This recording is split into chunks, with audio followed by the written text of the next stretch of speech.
بسم الله الرحمن الرحيم قل هو الله أحد الله الصمد. السلام عليكم ورحمة الله وبركاته.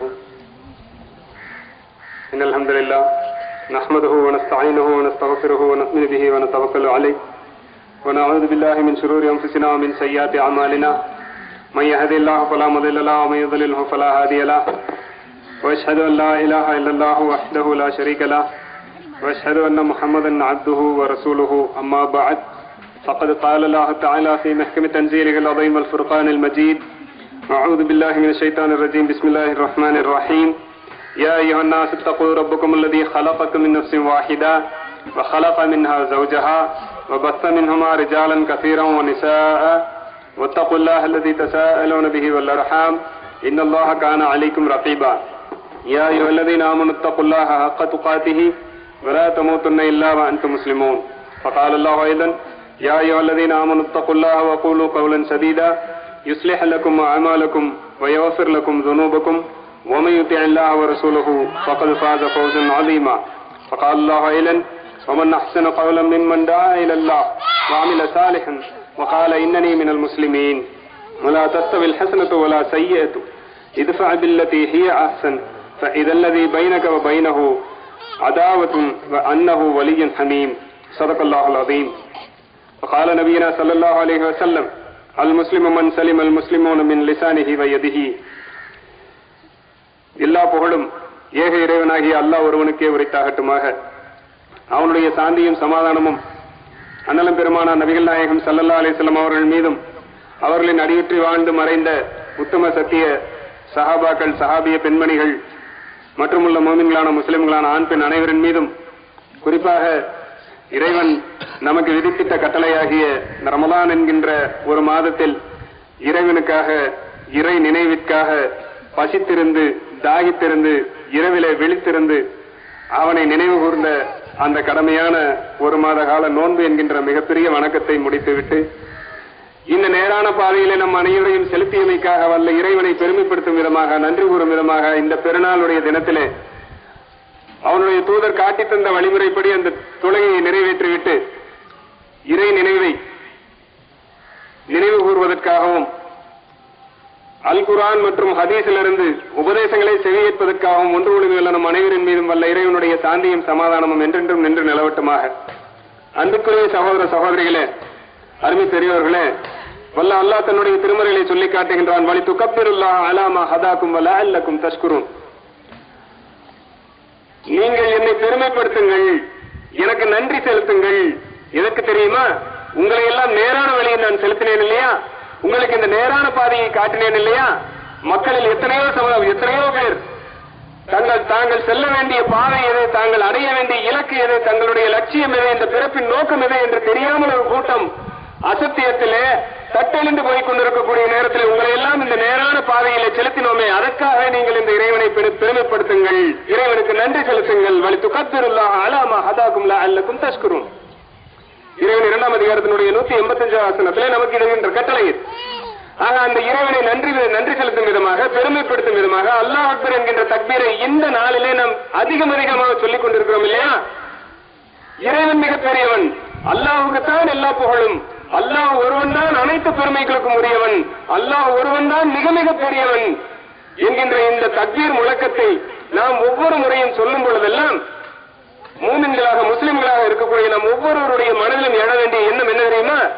அல்லாஹ் மாத்திரம்தான் பெரியவன், அல்லாஹ் மாத்திரம்தான் பெருமைக்குரியவன், அல்லாஹுதான் போற்றுதலுக்கும் புகழுக்கும் உரியவன். நான் ஒண்ணும் இல்ல, நான் ரொம்ப சாதாரணம், நான் ரொம்ப சின்னவன், நான் ரொம்ப கீழானவன், நான் அல்லாஹுடைய அடிமை, எனக்கு எந்த விதத்திலும் பெருமை இல்லை, எனக்கு எந்த விதத்திலும் புகழ் இல்லை.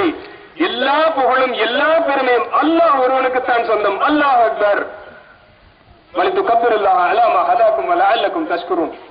இறைவனை பெருமைப்படுத்தும் விதமாக இறைவனுக்கு நன்றி செலுத்துங்கள், உங்களை நேரான வழியிலே செலுத்தியமைக்காக. ஹைர், அல்ஹம்துலில்லாஹ். நேரான வழிக்கு வந்துட்டோம், சத்திய பாதை இதுதான் தெரிஞ்சுக்கிட்டோம். குர்ஆனும் ஹதீஸையும் தவிர வேறு எது ஒன்றும் மனித வாழ்க்கையில மறுமை வாழ்க்கையை தொட்டு எது ஒன்றுக்கும் வெற்றி தரக்கூடிய பாதை எதுவும் கிடையாது, எந்த கொள்கையும் கிடையாது. வணக்கத்திற்கு தகுதியானவன், வணக்கத்திற்கு உரியவன் அல்லாஹ்வை தவிர யாரும் இல்லை. பின்பற்றப்படுவதற்கு தகுதியான ஒரே ஒருவர் மாமனிதர் நபிகள் நாயகம் ஸல்லல்லாஹு அலைஹி வஸல்லம் அவர்களை தவிர வேறு யாரும் பின்பற்றப்படுவதற்கு தகுதியானவர்கள் கிடையாது. இதெல்லாம் நாம தெரிஞ்சதுனால, அந்த நேர்வழி அல்லாஹ் தந்ததுனால நாம் அல்லாஹ்வை போற்றுகின்றோம், புகழுகின்றோம், நன்றி செலுத்துகின்றோம். எல்லாம் ஓகே, முஸ்லிம்னு சொல்லிக்கிறோம். போதுமா? இது மட்டுமே நமக்கு போதுமா? நாம் நினைத்துக் கொண்டிருக்கிறோம் போதும் என்று. ஏன்னா இன்றைக்கு ஒரு சில உலக நடைமுறைகள் நமக்கு இதை திருப்தி அடையக்கூடிய விதத்தில் செய்திகள் நமக்கு வந்து கொண்டிருப்பதை பார்க்கிறோம். உலக மக்கள் தொகையிலே 25% மேலாக இஸ்லாமிய மார்க்கத்தை பின்பற்றக்கூடிய மக்கள் உருவாகி கொண்டிருக்கிறார்கள் என்று சர்வதேச அளவிலான ஒரு கணக்கெடுப்பு சொல்லுது. உலகத்துல 4 மனிதர்களை நிக்க வச்சு அந்த 4 பேர்ல ஒருத்தர் முஸ்லீம். ஐரோப்பிய நாடுகள்ல Brazil, Argentina, Spain, Poland, Germany இது மாதிரியான கத்தோலிக்க கிறிஸ்தவ மதத்தை பெரும்பான்மை மதமாக கொண்டு அந்த நாட்டை அடையாளப்படுத்தக்கூடிய ஒரு மதமாக இருக்கக்கூடிய இது போன்ற நாடுகளிலே கூட இன்றைக்கு இஸ்லாம் வேகமாக வளர்ந்து கொண்டிருப்பதாக அந்த நாட்டை அரசாட்சி செய்து கொண்டிருக்கக்கூடிய எந்த மதம் சார்ந்து இருக்கின்றார்களோ அந்த மதம் சார்ந்த மத தலைமையை இருக்கக்கூடிய வாட்டிகன் என்று சொல்லக்கூடிய அந்த நகரத்திலிருந்து வரக்கூடிய கணக்கெடுப்பு, செய்தி பத்திரிகைகள் இதுபோல் எல்லாமே இஸ்லாமிய வளர்ச்சிகளை சொல்லிக் கொண்டுதான் இருக்கிறது. வளர்ந்து அல்ஹம்துலில்லாஹ் உண்மைதான். இந்த வளர்ச்சிகள் எல்லாம் நாம் முஸ்லிம் என்பதாலா? நம்மை பார்த்து வளர்கிறார்களா? நம்முடைய செயல்பாடுகள் அவர்களை ஈர்க்கிறதா? ஓரளவுக்கு ஈர்க்கிறது. முழுவதுமாக இருக்க வேண்டுமா இல்லையா? 4 பேர்த்துல ஒருத்தர் முஸ்லிமா வர்றதுக்கு நாம அப்ப என்ன அர்த்தம்? 25% இஸ்லாத்தை பின்பற்றோம்னு அர்த்தம். 100% இஸ்லாத்தை பின்பற்றினா யோசிச்சு பாருங்க பாப்போம், பிரம்மாண்டமா இருக்கு அந்த வளர்ச்சி. அப்ப நாம சொல்லணும் அல்லாஹ் அக்பர், அல்லாஹ் மிகப்பெரியவன். அந்த வளர்ச்சியை தரக்கூடியது அல்லாஹ். அந்த வளர்ச்சிக்கு வித்திடக்கூடிய விதத்தில் நம்முடைய வாழ்க்கையை செம்மைப்படுத்தக்கூடியவன் அல்லாஹ். அல்லாஹ் அக்பர், நான் ஒண்ணுமில்லை, அல்லாஹ் தான் பெரியவன். அப்படி உள்ளார்ந்து மனதறிந்து அந்த ஆர்வத்தோடு அந்த அர்த்தத்தோடு அல்லாஹ் அக்பரை சொல்லக்கூடிய ஒரு தினமாக இன்றைய பெருநாள் நமக்கு அமைய வேண்டும். நாம் முஸ்லிம் என்று சர்வசாதாரணமாக சொல்லிக் கொண்டு போவதில்லை, எந்த அர்த்தமும் கிடையாது. நாம் முஸ்லிம் என்பதற்காக இந்த பெருநாள் தொழுகையை ஒரு நாள் தொழுது விட்டாலும் 30 நாட்கள் மாதத்தில் வருடத்தில் 30 நாட்கள் நோன்பு வைப்பதோ அல்லது 5 வேளை தொழுவதோ மாத்திரமல்ல முஸ்லிம் என்பதற்கு சொல்லி நான் முஸ்லிம் என்று சொல்வதற்கான அடையாளம் அல்லாஹ் சொல்லித் தரக்கூடிய அடையாளம் ஒன்று இருக்கிறது. அல்லாஹ் சொல்லி காட்டுறான் 41ஆம் அதிகாரத்தினுடைய 33வது வசனத்திலிருந்து 36வது வசனம் வரைக்கும் சொல்லி காட்டுறான். யார் அழகான சொல்லை சொன்னவர் தெரியுமா? உங்களை அழகிய சொல்லை சொன்னவன் யார்? மிம்மன் தஆ இலல்லாஹ், யார் அல்லாஹ்வின் பக்கம் மக்களை அழைக்கிறார்களோ, வஅமில சாலிஹன், நல்ல அறங்களை யார் செய்கிறாரோ, வகால இன்னனி மினல் முஸ்லிமீன், நான் முஸ்லிம்களில் ஒருவன் என்று யார் சொல்கிறார்களோ அவர்கள்தான் அழகிய சொல்லை சொன்னவர்கள், அவர்கள்தான் தெளிவான சொல்லை சொன்னவர்கள். நினைச்சு பாருங்க பாப்போம். இது ஒரு 2-3 கட்டளைகள் அல்லாஹ் சொல்றான். மிம்மன் தஆ இலல்லாஹ், யார் அல்லாஹ்வின் பக்கம் அழைக்கிறார்களோ.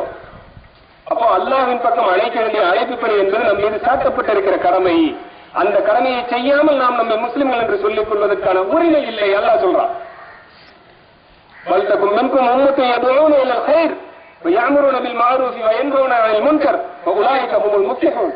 3வது அத்தியாயத்தினுடைய 104வது வசனத்தில் அல்லாஹ் சொல்லி காட்டுறானே, வல்தகும் மின்கும் உம்மத்துன் யதுஊன இலல் கைர், உங்களில் ஒரு கூட்டத்தார் இருந்து கொண்டே இருக்கட்டும், யதுஊன இலல் கைர், நன்மையின் பக்கம் அவர்கள் மக்களை அழைக்கக்கூடியவர்களாக இருக்கட்டும், வயஅமுருன பில் மஅரூஃப், நன்மையை ஏவக்கூடியவர்களாக இருக்கட்டும், வயன்ஹவுன அனில் முன்கர், அவர்கள் தீமையை தடுக்கக்கூடியவர்களாக இருக்கட்டும், வஉலாயிக ஹுமுல் முஃப்லிஹூன், அவர்கள் தான் வெற்றி பெற்ற கூட்டத்தாராக இருக்க முடியும். அப்ப அல்லாஹ்வின் பக்கம் நன்மையின் பக்கம் அழைக்கக்கூடியவர்களாக இருந்தால்தான் நாம் நம்மை முஸ்லிம்கள் என்று அடையாளப்படுத்திக் கொள்வதற்கு சொல்வதற்கான உரிமையை முதலாவதாக நாம் பெற்றுக்கொள்ள முடியும்.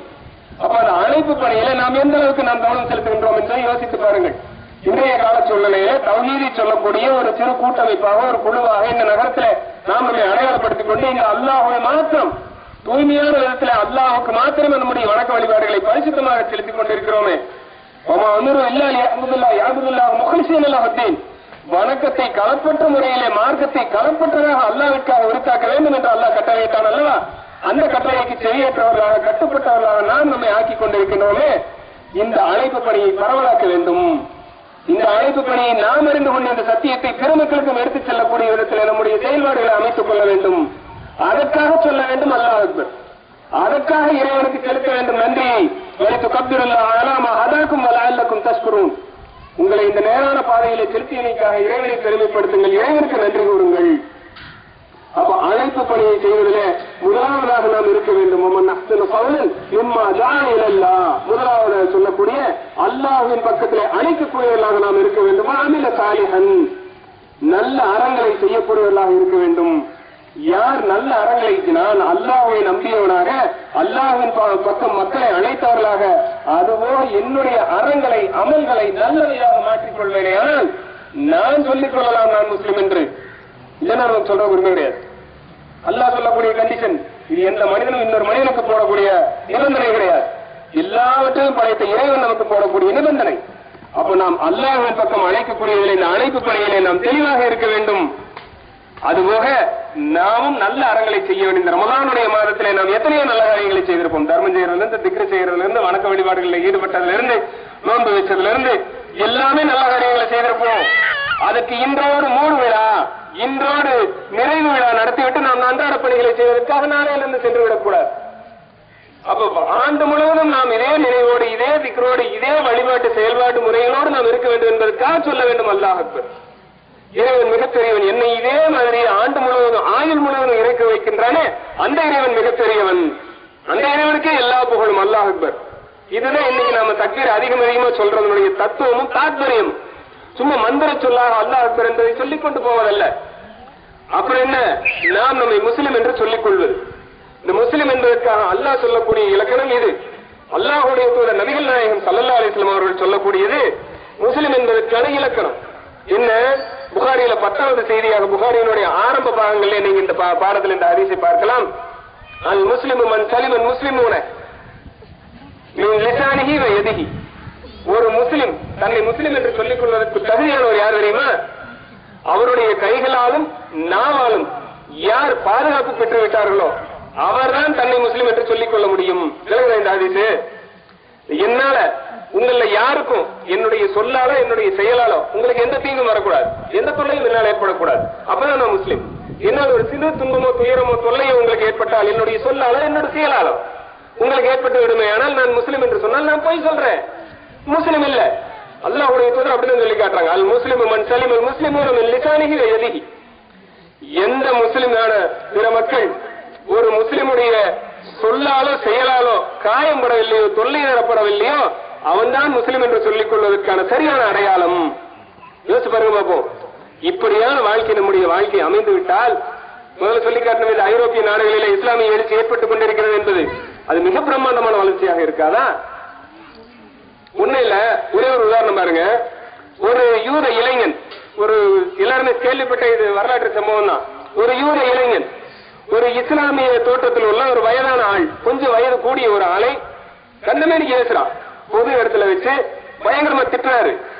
இதை பார்த்து கொண்டிருந்த இன்னொரு ஆங்கிலேயர், வேற ஒரு மாற்று கொள்கையில உள்ள ஒரு ஆங்கிலேயர் பார்த்துட்டு, என்ன இந்த பையன் இவ்வளவு ஆளை வயசுள்ள ஆளை திட்டுறான், அவமானப்படுத்துறான், இந்த மனிதர் பேசாம நிக்கிறாரு.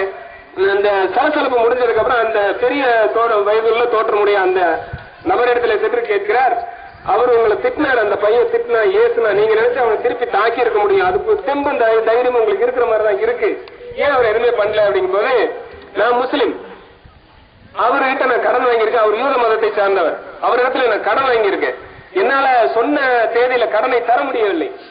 அல்லாஹ்வுடைய தூதரா நாங்கள் பின்பற்றக்கூடிய ரசூலுல்லாஹ் அவர்கள் எங்களுக்கு சொல்லி தந்தது என்னன்னா, உங்களுக்கு கடன் கொடுத்தவருக்கு உங்கள் மீது உரிமை உண்டுன்னு சொல்றாங்க. நான் கடனை திருப்பி தர முடியலங்கிறது என்னுடைய இயலாமை. என்னுடைய இயலாமையை சுட்டிக்காட்டி அவர் சொன்ன தேதியில தரலங்கும் போது அவர் என்னை கடிந்து கொள்வதற்கும் திட்டுவதற்கும் அவருக்கு உரிமை உண்டு என்று எங்களுடைய தலைவர் எங்களுக்கு சொல்லி காட்டினார். அதனால் நான் பெருமையாக இருந்தேன். இந்த ஒரே ஒரு வார்த்தை தான். ஒரு அதிர்ந்து போறார் அந்த ஆங்கிலேயர், இந்த கிறிஸ்தவ மதத்தை சேர்ந்த அந்த ஆங்கிலேயர் கொஞ்சம் லேசா ஆட்டங்கட்டு தான் போறார். இந்த அளவிற்கு ஒரு மனிதனை பக்குவப்படுத்தக்கூடிய அளவுக்கு ஒரு மனிதனுடைய கட்டளைகள் போதனைகள் இருக்குமே, ஆனால் யார் அவர்? ஆராய்ச்சி செய்கிறார். அவர்தான் முகமது நபிகள் நாயகம் ஸல்லல்லாஹு அலைஹி வஸல்லம் என்பதை வரலாற்று பூர்வமான ஆய்வுகளை கண்டறிந்து அரபு மொழியை கற்றுக்கொண்டு முதலாக ஆங்கிலத்தில் திருக்குறானை மொழிபெயர்ப்பு செய்த முகமது பித்தால் என்று சொல்லக்கூடிய அந்த அறிஞர் தான் அவர். இது வரலாற்று நிகழ்வு.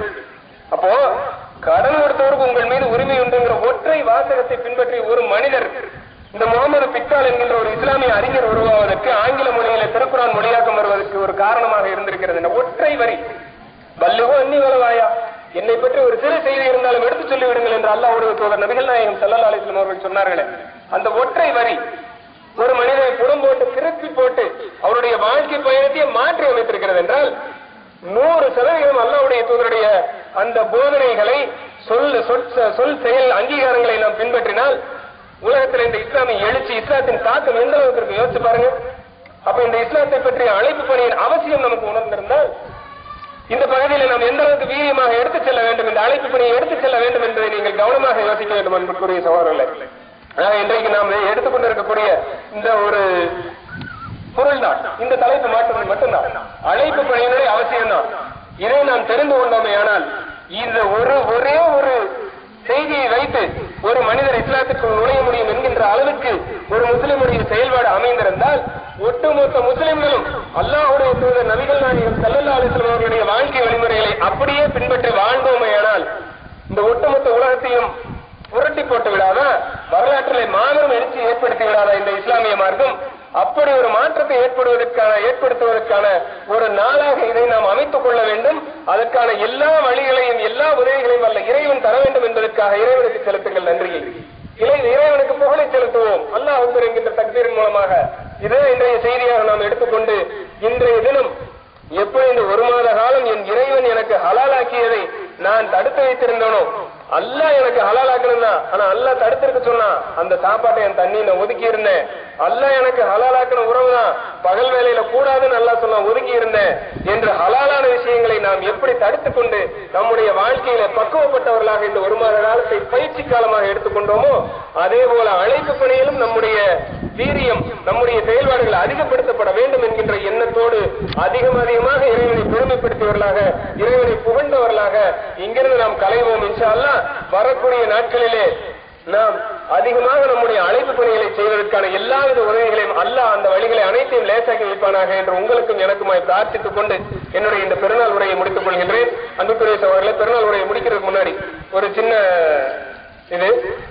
இந்த நாட்கள்ல அல்லாஹ்வுடைய தூதர் அதிகமாக தர்மம் செய்திருக்கிறார்கள்.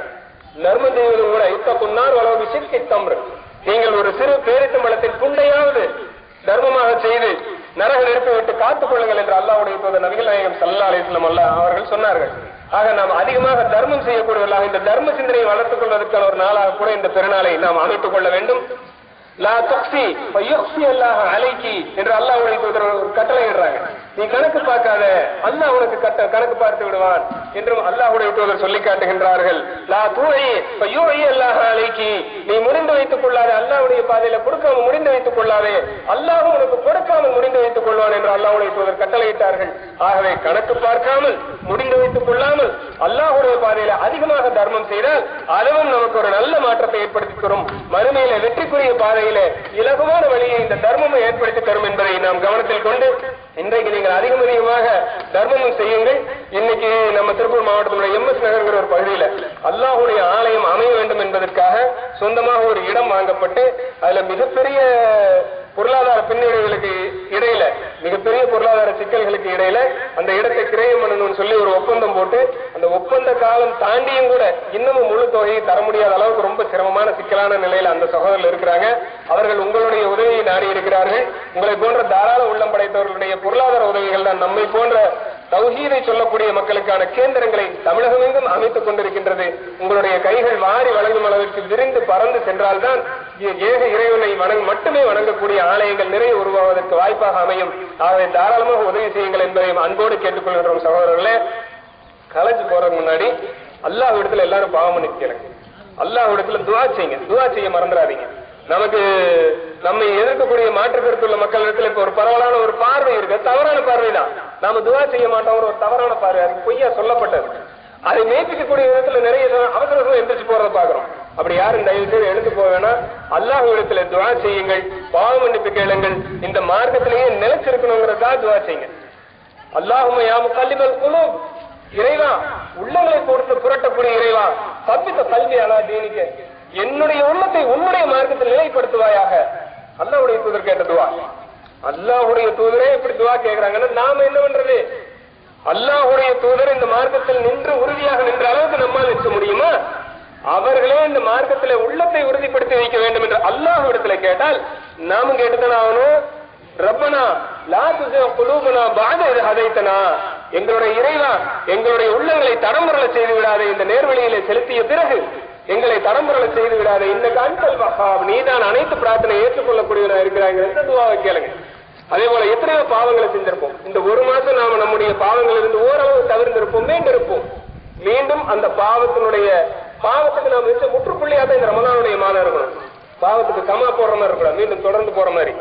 பாவத்துக்கு முற்றுப்புள்ளி வைப்பதை போல ரப்பனா தலம்னா அன்ஃபுஸனா வ இன் லம் தக்ஃபிர் லனா வ தர்ஹம்னா லனகூனன்ன மினல் காசிரீன், எங்களுடைய இறைவா எங்களுக்கு நாங்களே நிறைய அநீதம் செய்து விட்டோம், நீ எங்களை மன்னித்து அருள் புரியாவிட்டால் வ இன் லம் தக்ஃபிர் லனா வ தர்ஹம்னா, நீ எங்களை மன்னிக்காவிட்டால் வ தர்ஹம்னா எங்களுக்கு அருள் புரியாவிட்டால் இன்னக லனகூனன்ன மினல் காசிரீன், நாங்கள் நஷ்டவாளிகளாக ஆகிவிடுவோம். பிரார்த்தனை செய்கிறீர்கள் அல்லாஹ்விடத்துல பாவங்கள் என்னென்ன லிஸ்ட போட்டு பாவம் மன்னிப்பு கேட்போம். என்ன கெட்டு போச்சு, நான் பாவம் என்னென்ன பாவம் செஞ்சோன்னு சொல்லாட்டி அல்லாஹ்வுக்கு தெரியும்.